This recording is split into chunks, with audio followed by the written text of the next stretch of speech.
Welcome to the Scalar Learning Podcast, your central hub for all things related to education. Join us every episode for the most up-to-date tips and strategies on how to maximize student potential. Sit back, listen, and enjoy. Scalar learning, give me that scalar learning. Scalar learning, give me that scalar learning. What's up, everybody, and welcome back to another episode of the Scalar Learning Podcast. I'm your host, as always, Huzaifa. And today we are talking about not something math related, though it's something that is related to education in general, and what is at the core, I think, in a lot of ways, it's at the core of success academically and beyond. And what I'm talking about is reading and the habit of reading. So this episode is sort of a follow-up to an article that I wrote called The Habit of Reading, Why It's Important and How to Develop It. And what I'm going to be doing today on this show is I'll be reading through the article as I have in past episodes, and then also throwing in my commentary and insights along the way. So again, this is an article that was written about a year ago, and of course, whatever new things that I've learned or picked up along the way, I will intersperse throughout. All right, so just want to give a little start to this. When I was a kid growing up, to be quite honest, I wasn't a huge fan of reading. And I remember a lot of times, even in school, the reading assignments I would do them, but only out of obligation. It often wasn't books that I was really interested in. And here and there, I would come across books like The Lion, the Witch, and the Wardrobe. That entire series was really fun for me. I enjoyed the Jurassic Park books. I enjoyed a lot of John Grisham novels, things like that. But for the most part, I wasn't super into the whole idea of sitting down and reading a book. It was fun at times, but it wasn't my thing. And then, of course, I went to law school and was sort of forced to do tons and tons and tons of reading, even as an attorney. And I think when I finally figured out the types of books I like to read, it wasn't until I was in my 30s. And that is what you would categorize as self-development books. Those books are really fun for me because they give you tangible, real, practical advice that you can implement to make yourself a better person on a continual basis, which is something that really fascinates me. The idea that you can change fundamental things about yourself and optimize yourself continuously so that each day you can wake up and feel like you're a little bit better, a slightly improved version of yourself, happier version, more productive version, etc. That's the stuff I like to read now. Those are the types of books that I've been ripping through for the last few years, and I really enjoy them. I think they're great, and it's the interesting thing that I've noticed as reading has become more of a part of my life. Again, partially by obligation when I was an attorney, but also now by choice, is that it has so many amazing trickle-down effects. It helps your writing abilities. It helps your speaking abilities. It, of course, helps your reading abilities. Now, when I sit through these practice SAT reading sections, for example, I don't practice them at all. Like when I was in high school, I would do tons and tons of passage practices, and they were always the toughest part for me. And I've noticed now in the last year or two that they become really easy for me, and it's just because I've done so much reading otherwise. And so it's a good thing to remember if you are preparing for a standardized test, and especially if it's a couple years away. Now would be the time to start trying to get into reading. And it's not a black and white thing where you either like it or you don't. If you spend the time to develop this habit, that's why this is entitled The Habit of Reading. If you spend the time to develop this habit, it will start feeling fun. You'll start almost getting addicted to reading. And then you won't have to be forcing yourself to sit down and read through books. It will happen very naturally, and it will pay dividends down the line. All right, so now I'm going to read from the beginning of the article, and we'll go from there. Of all the important academic exercises, none are as critical to your success as routine reading. Throughout your education, teachers will assign mounds of textbook reading in social studies, English, the sciences, and beyond. While it is imperative that you take your assignments seriously and blast through your requisite reading, that is simply the bare minimum. Your eventual goal should be to read as a pastime. Reading shouldn't be solely an activity guided by obligation, but one prompted by an organic desire. You all know what it's like to be driven by desire. It's all-encompassing, automatic, and thoughtless. For example, some of you likely possess a powerful sweet tooth, causing you to gravitate towards cookies and chocolates whenever there is an opportunity to indulge. Others might be fans of video games, eager to squeeze in playtime whenever and wherever possible. The interesting thing about these activities is that you don't need to actively tell yourself to play video games or eat chocolate. Your body naturally pushes you towards those activities. These subconscious desires and urges to perform certain activities or routines are what are known as habits. Okay, now I'm going to talk a little bit about habit formation. So again, the idea is you know when you feel this way about a certain activity, and you don't need external pressure to do it, to do something that you just love. Like if you love playing basketball, you just do it because you crave it, you look forward to it. And that's the goal with reading. And you can, and the cool thing is there's an amazing book called The Power of Habit, where it talks about how habits are formed and how you can almost develop this healthy addiction, if you want to look at it that way, this healthy craving to do really good things that are beneficial for you. Okay, so habit formation. So now I'm going to talk a little bit about how habits are formed.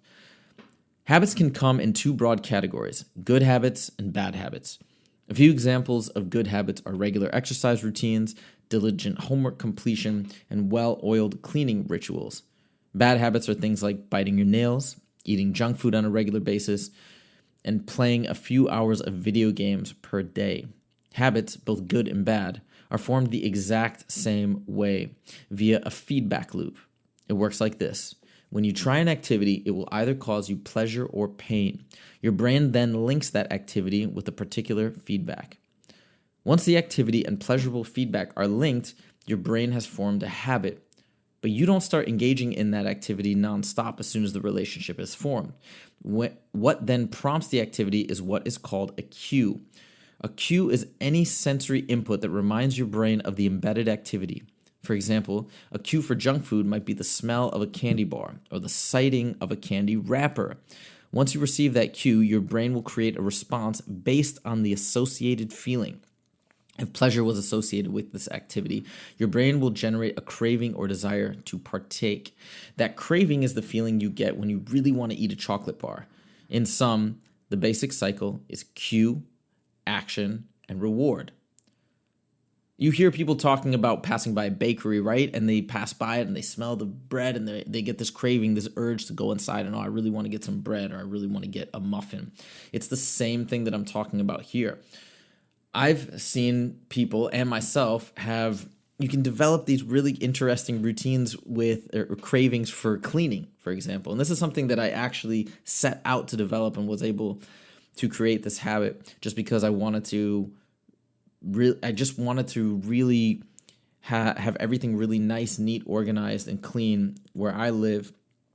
And it was interesting because around the time when I made this decision, I'd just read The Power of Habit. So I went ahead and forcefully created that habit by linking pleasure with, associating pleasure, the feeling of satisfaction, with having things cleaned, and it worked. It's a weird thing. It's like the only way I can describe it is now when I see, let's say, a dish in the sink or something out of place in my kitchen, I get an urge, but a good urge. Like I get a craving or an urge to clean it up. And because I know after I'm done, it's like my brain knows after I'm done cleaning, I'll feel good, I'll feel happy. So that's the idea. Okay. Next section is called the benefits of regular reading. So why have I gone through the trouble of explaining the mechanism behind habit formation? Because the goal of any ambitious young person should be to create a soundly ingrained habit of reading. Why? The benefits of reading are innumerable. First, regular reading is the surest way to boost your vocabulary. Reading different words in various contexts multiple times is the best way to learn their meaning and correct usage. Over a lengthy period of time, this method of learning words is far superior to rote memorization because it is more likely to engage the visual parts of your brain. And this is because, of course, when we're reading, we are constantly imagining, visualizing, making images and movies in our head to go along with the words that we read. Secondly, reading will naturally bolster your writing ability. At the end of the day, learning to write is a very complex process. The English language has numerous idiosyncrasies and bizarre rules that are very difficult to master. But with enough reading, you will be able to learn these rules and nuances by osmosis. You will naturally develop a feel for what looks right.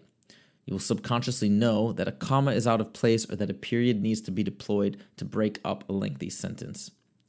Finally, reading will massively boost your ability to, read. Reading is the fastest way for any person to absorb new information. That's why it is a staple of all educational disciplines. Most people speak at approximately 100 to 125 words per minute, whereas the average reading speed is around 300 words per minute. That's nearly 3 times more information via reading than listening to a lecture. Until scientists invent a way to upload information directly into our brains, reading is the optimal delivery vehicle for knowledge. The more you read, the faster and more efficient you will become. So that's the idea. It's super important, very important, has all these amazing benefits. And I highly encourage you to try and cultivate this habit. Try and develop it. But the question is, how do you develop a habit of reading? What's the formula? What's the key? Even if we understand the process of habit formation, how do we do it? All right, well, the next section addresses that. How to build a habit of reading. Point made, reading is really important, but how exactly do you build in this habit of routine reading? Here's how. My first piece of advice is this: follow your bliss. This philosophically charged phrase was coined by Joseph Campbell, a famed scholar with an unbridled passion for the humanities. It's simple, elegant, and spot-on advice for all walks of life. In essence, it is a straightforward directive to do what warms your heart and makes you happy. Translation: if you like science fiction, read science fiction. If you like fashion, read about fashion. Simply take inventory of your passions and choose books accordingly. This will make reading fun, and when things are fun, you tend to do them more frequently. So again, this goes back to what I was saying before. It's now that I've actually found a genre of books that I really enjoy. It happens very naturally, the reading, the sitting down, because I look forward to it. I enjoy it. I know I'll get something out of it that I can apply in my life. And to me, that's exciting, that's engaging, that's interesting. But my mom likes different types of novels. My mom likes fiction novels. And that's awesome, because the point is, it's not about trying to change or trying to read things that are related to a particular topic. Just read what you like.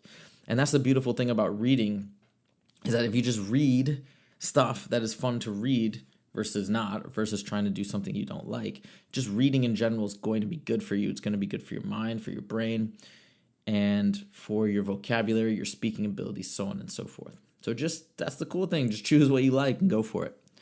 My second piece of advice is to create a reward system in order to forge a strong habit. Remember the cue activity reward progression? The idea is to take advantage of this mechanism and use it to build a positive habit. It's all about inserting the right rewards for the right activities over and over until the habit has been formed. For example, every time you read for 30 minutes straight, give yourself a quick reward. This could be a brief intermission to play a favorite video game on your iPhone, or a few bites of your favorite food. The idea is to associate a reward with the activity of reading. So a reward could even be as much as standing up and patting yourself on the back and being like, all right, yes, I just got through 30 minutes of reading. Go tell your parents, if you're a kid listening, or if you're a parent or an adult, tell your friend or your spouse, hey, I just finished 30 minutes of reading. Isn't that awesome? Get an attaboy and let that really just wash over you. That can be your reward. Okay, once you put the reward in place, the cue, which is anything that makes you think about reading, will eventually trigger a craving to read. Once this habit is hardwired into your brain, You will naturally want to read in your spare time. It won't be a task that you will have to force upon yourself. Instead, you will do it of your own volition. If you can reach this point, you will be well on your way to achieving academic excellence. So again, the idea is now you're pairing this activity with a reward, whether it's a good feeling, whether it's a tangible something like a piece of food. Eventually your brain will make the connection and will naturally start, as soon as it gets a cue, it'll naturally start pushing you towards that activity, because it will now think, hey, I'm going to get a reward every time this happens. And before you know it, you'll just go and do it. And that's the thing. It's like we see these attractions happening all the time, and it can happen in positive ways and also destructive ways. But it's like so much easier to build this into ourselves, where it's something that is happening almost as an impulse, versus mind over matter, where it requires willpower. It's so easy. And the beauty of the reason why The Power of Habit is my favorite book, one of my favorite books, I've read some other really cool books, but it's one of my favorite books, is because it opened my eyes to the fact that this is something that you can manipulate positively to use to your benefit. And man, it can have just unbelievable effects. It's like, if you can master habit formation, you can master reading, you can master mathematics, actually, you can master being in shape and physically fit, you can master your eating habits, your cleanliness, all these different things. Literally everything in your life, I think, for the most part, can be mastered if you can understand and effectively then build the right habits, the habits that you want to adopt. So that's what I've got to say on that. That's all I got there. And just to emphasize again, this is something my parents told me my entire life. And like I said, it was really hard for me to adopt.